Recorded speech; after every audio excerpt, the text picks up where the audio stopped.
Hello, everybody, and we are in our second session of the College Information Series, and today we are talking about application deadlines. So let's get started. And if you are at home, welcome as well. We'd love for you to join us next time, but you see it when you can see it. Okay, we are going to be discussing 4 types of deadlines today: regular decision, early action, and rolling admission. And we are going to divide this up by counselor types so that we each get a chance to tell you a little bit of something. Take it away, Heather. Good morning, everyone. I'm going to be talking about regular decision today. I think the name is pretty well self-explanatory, but let's head on to the next slide and we'll discuss it some more.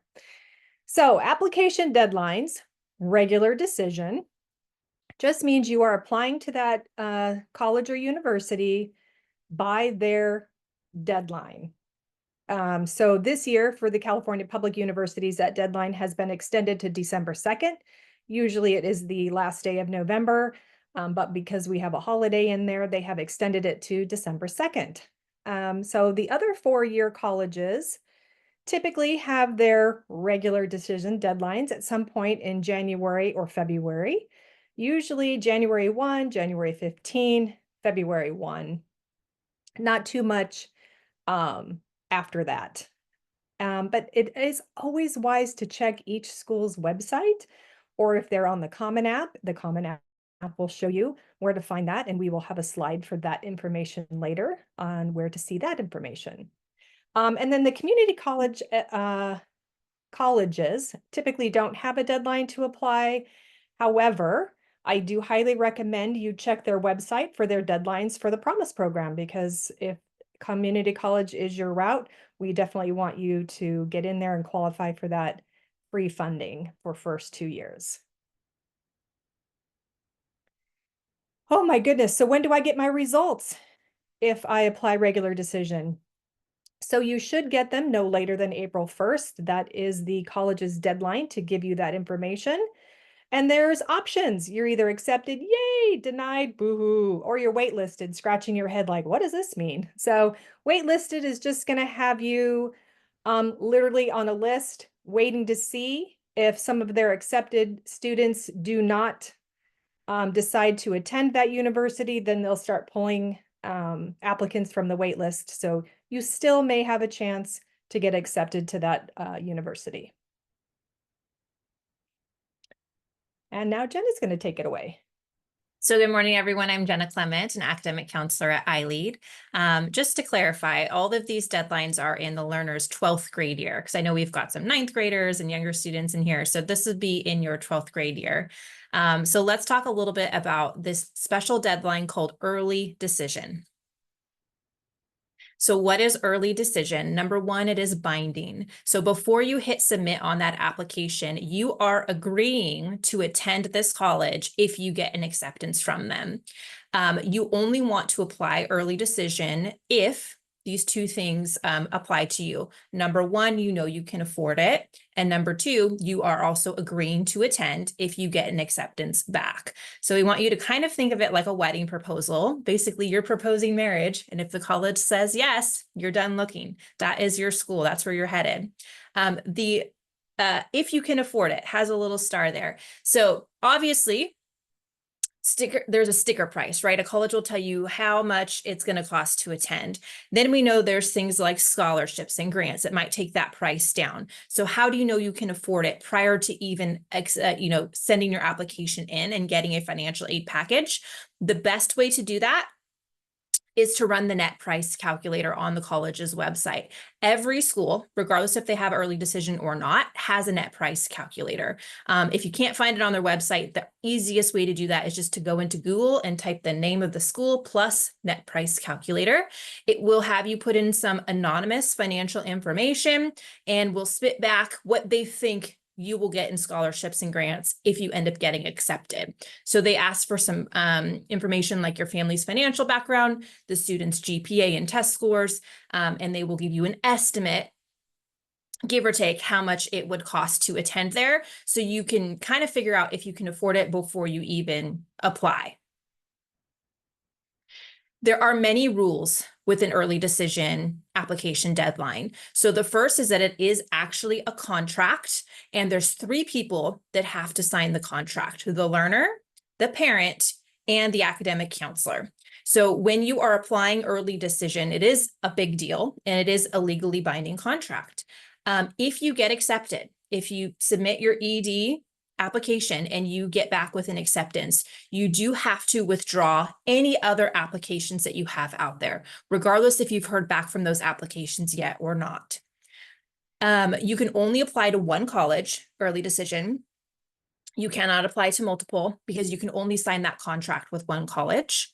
And the deadlines for these are typically in November and December. So just kind of know that it is a more serious type of deadline with early decision signing this contract. It is binding. And if you get in, you have to withdraw all your other applications. You can't wait to hear back from your other schools. So you can apply to other schools, because of course there is the option that maybe you don't get into your early decision school. So if you do apply early decision, we highly recommend that you do apply to other schools, and you can apply to those other schools regular decision, early action, early decision, or sorry, not early decision, rolling. You just cannot apply to any other early decision schools. There is one way to get out of an early decision binding contract, and that is if the school comes back with a financial aid package that didn't quite match your net price calculator and is way out of your budget. So you get your early decision. If you get your yes, they will follow it up with a financial aid package to give you the actual numbers of what you will have to spend to attend that school. And if for some reason that is out of your budget, that is the one way that you can break an early decision contract. So with all of this contractual obligation and binding, why would you even want to apply early decision? Well, let's take a look at this chart. Historically, early decision learners get accepted at a much higher rate than regular decision students. So let's take a look at, I want to look at Barnard. Yeah, if you can kind of highlight Barnard. So if we kind of go across this chart, you can see the first little green bar is their early decision admit rate. 27% of students that applied early decision got a yes. Now, arguably, that's still a pretty competitive school. 27% is still a hard to get into school. But if we compare it to their regular decision, which is the next bar, which is the 4.8%, you can see that if you applied regular decision, you only had a 4.8% chance of getting accepted versus regular decision, which was a 27% chance of getting accepted. So your chances went up by a little more than 5.5% if you got in early decision. And then what's being circled right now is the percentage of the whole population that got in early decision. So 64% of all students that applied got in early decision. More than half their freshman class was admitted through early decision. So those are the kind of numbers where it matters. If this is a really top school for you, you would want to see if they offer early decision and how big of a difference it makes. For some schools, it makes a huge difference. For some, it might be minor and it doesn't make a difference for you. But when you see that more than half a school is being admitted through early decision, if that's a top school for you, you'd want to consider it.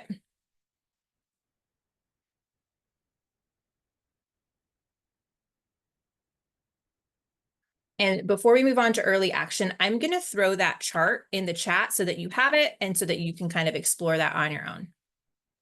But now we're going to talk about early action. Thank you, Jenna. I'm going to go ahead and start talking about early action.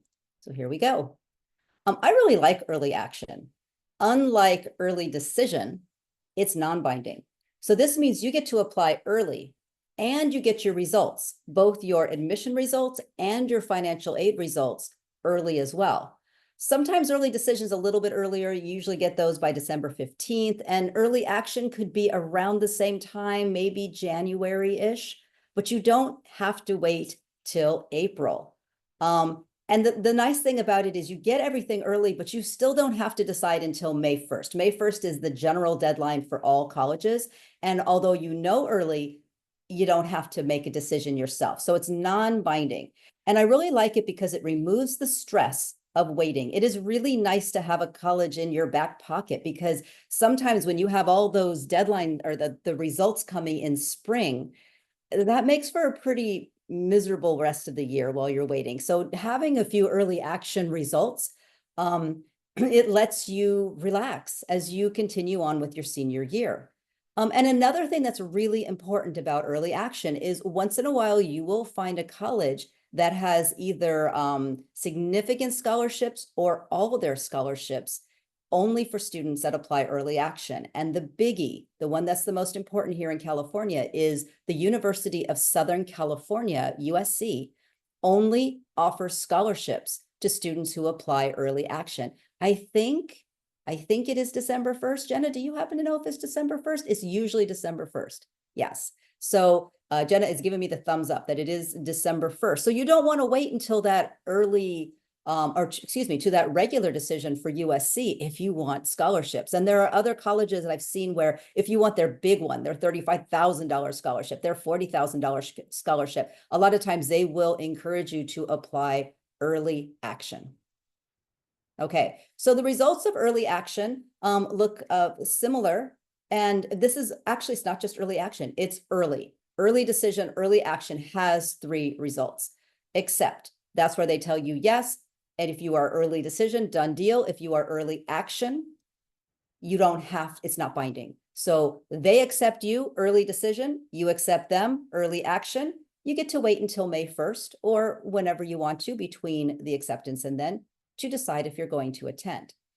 You could be denied with either early decision or early action, and your journey is done with that college. There is no appeal process for most colleges. Move on, I guess, is the way to really think about it. But this, we have a third one that is defer. Defer leaves you in limbo.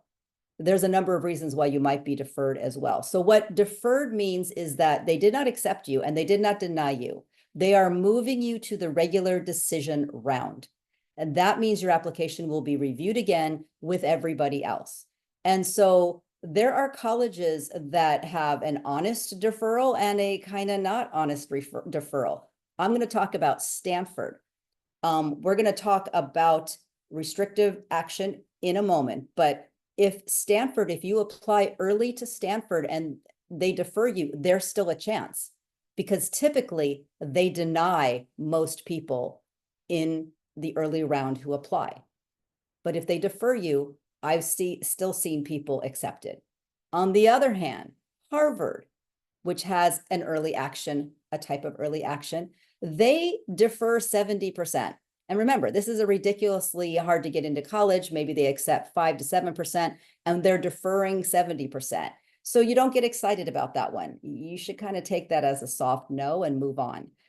You should move on for deferral for all of them, but understand that some colleges just defer almost everyone, and some colleges will only defer a few people. And if we want to figure out kind of how they're doing that, come to me, we can talk about it and see if we can dig up some answers on your deferral. Okay, there's more. And I don't remember who's presenting this. We're going to find out on the next slide. It's Jenna. Okay, carry it away. Okay, so this is what we call restrictive early action, and it's slightly different than early decision, slightly different than early action. So let's talk about it.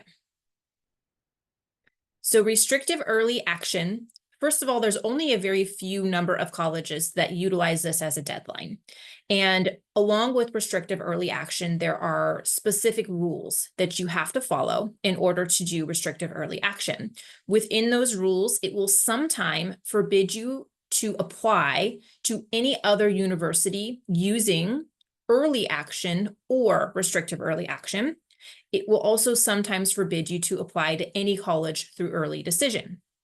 So those rules are going to be specific to each college, but typically what we see is if you choose restrictive early action for a school, all of your other applications have to just be regular decision for the most part. Restrictive early action is not binding the way it is for early decision. So if you get your acceptance offer back from a restrictive early action school, you can still wait out all the rest of your other options, all the rest of your other financial aid packages before you make a final decision. But Can you think of which schools, which selective colleges might use restrictive early action? Hint, hint, they are fancy. We'll take a look. So here are some of the very few colleges that use it: Harvard, Yale, Princeton, Stanford, and Notre Dame. Restrictive early action is sometimes also called single choice early action, SCEE. So if you see it as REA or SCEA, that is the same thing, restrictive early action. So when you do a restrictive early action school, you do still get your results early, typically in December, sometimes early January, and you are typically either offered an acceptance, you're denied, or you're deferred, are what we see for those three potential options. And kind of like Laura was saying, the deferred, depending on the school, might be more of a, hey, you still have a chance, or a, hey, you really don't have a chance, but we're just not ready to say no quite yet. Perfect. Now I'm going to talk about rolling admissions and their deadlines. It varies. Okay, so many of the colleges that have rolling admissions do not actually have deadlines. Now I say that with the caveat of eventually there needs to be a deadline before you enroll in August or September. So a lot of them don't have deadlines. Most of them do return the decisions really quickly. We have seen it as early as 2 weeks. Now, what does that mean? So you apply, say today, October 4th.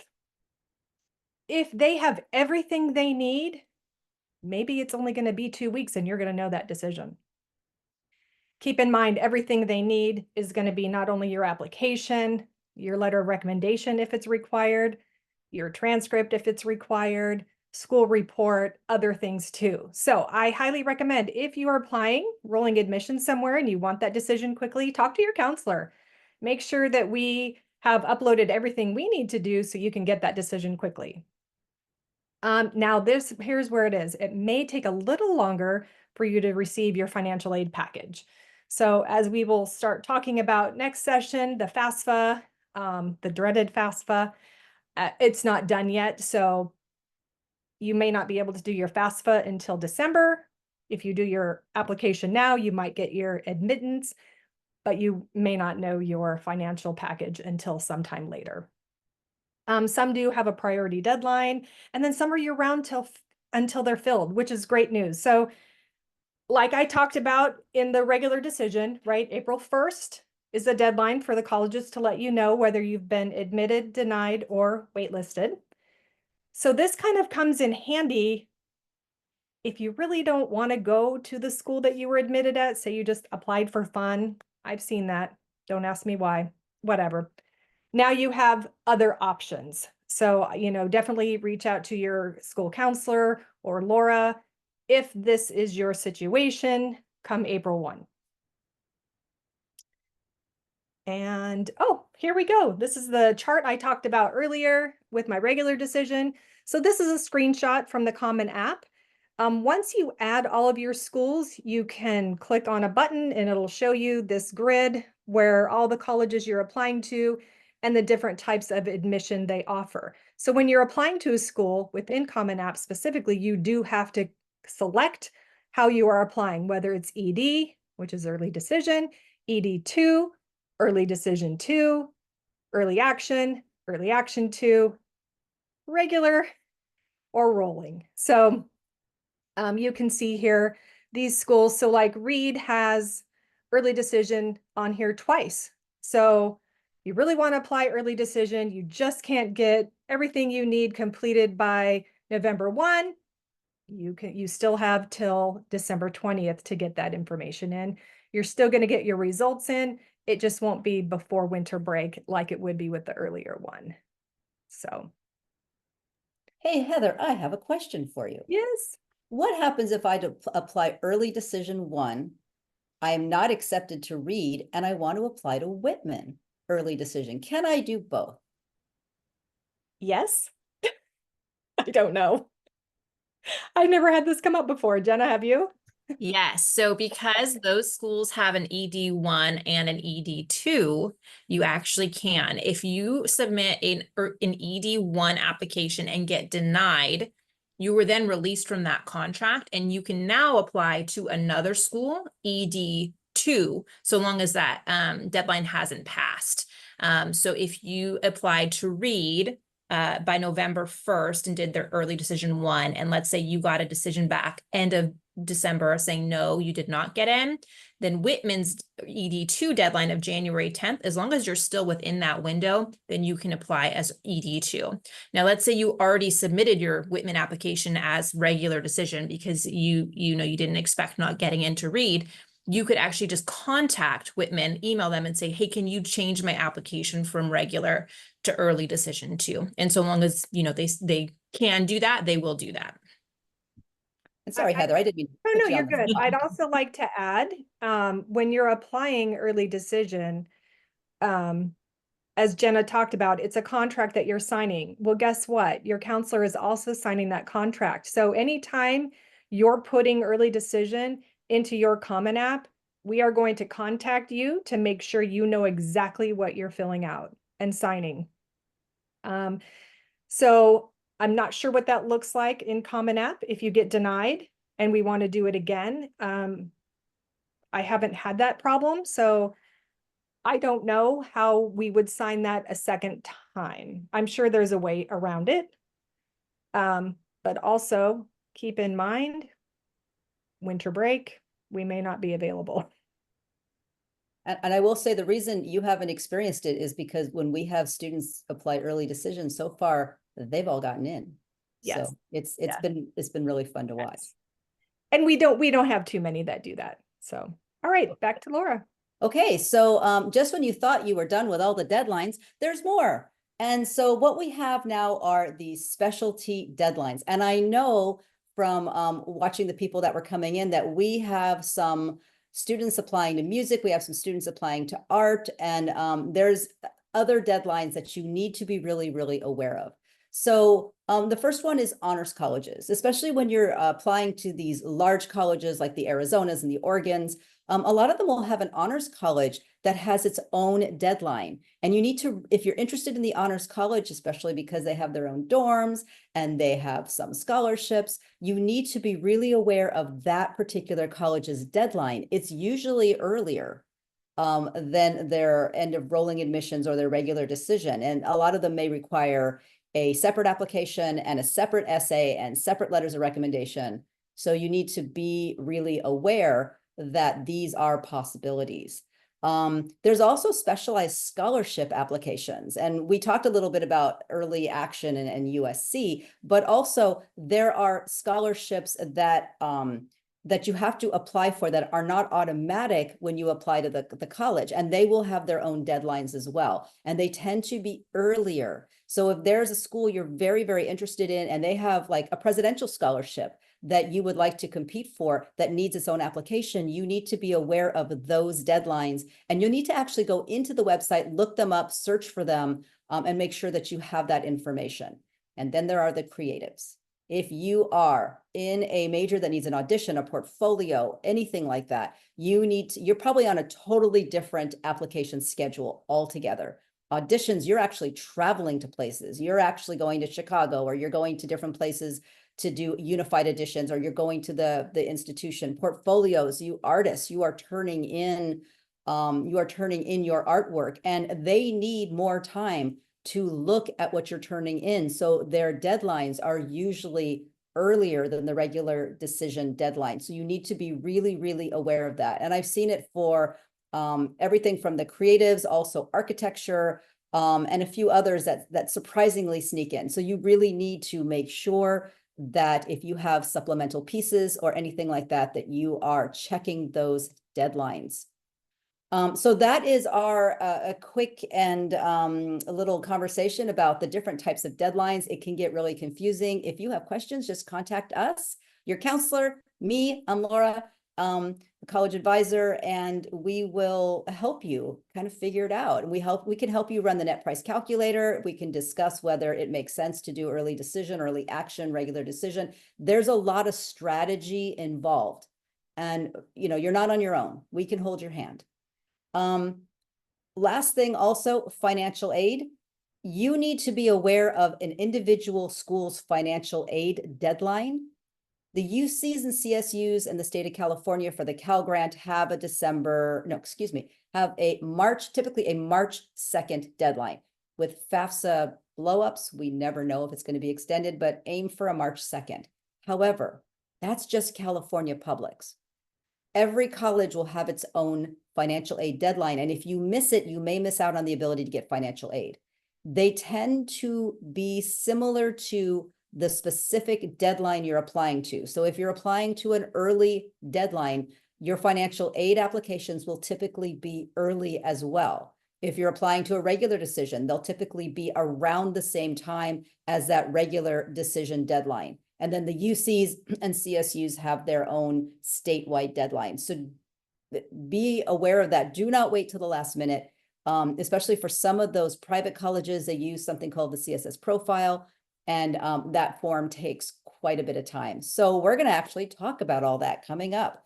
Our next session is introducing financial aid general, the FAFSA, California aid, that type of thing. Then we're going to divide it into 3 types of topics. We're going to talk about loans and debt, everyone's favorite topic. We want to explain to you everything you need to know so that you go in with eyes wide open. We're going to talk about merit aid or scholarships, or what I like to call discounts, because that's what they really are.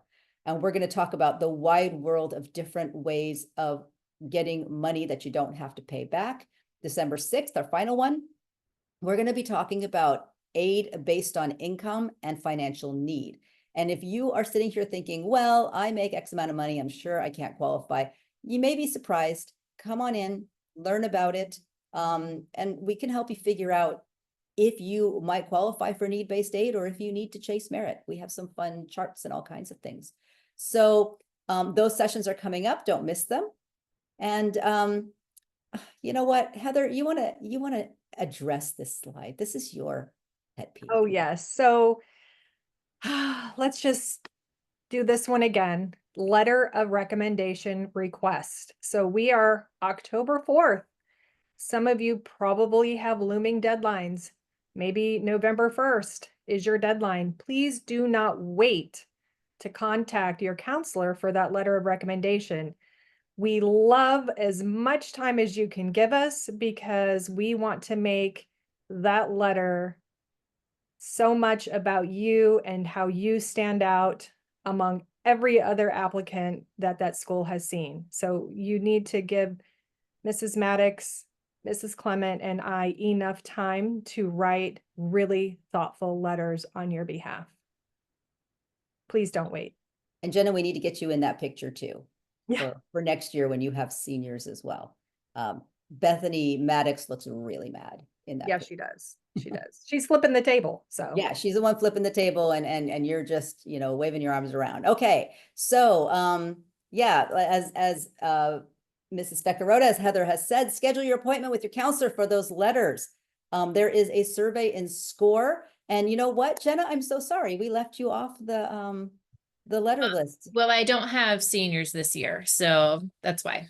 I only have some early grads. Yeah, you have some early grads. So if you're an early grad, the letters are a little bit different. And then next year we're going to be much better divided with seniors. And we're going to bring Mrs. Clement in that.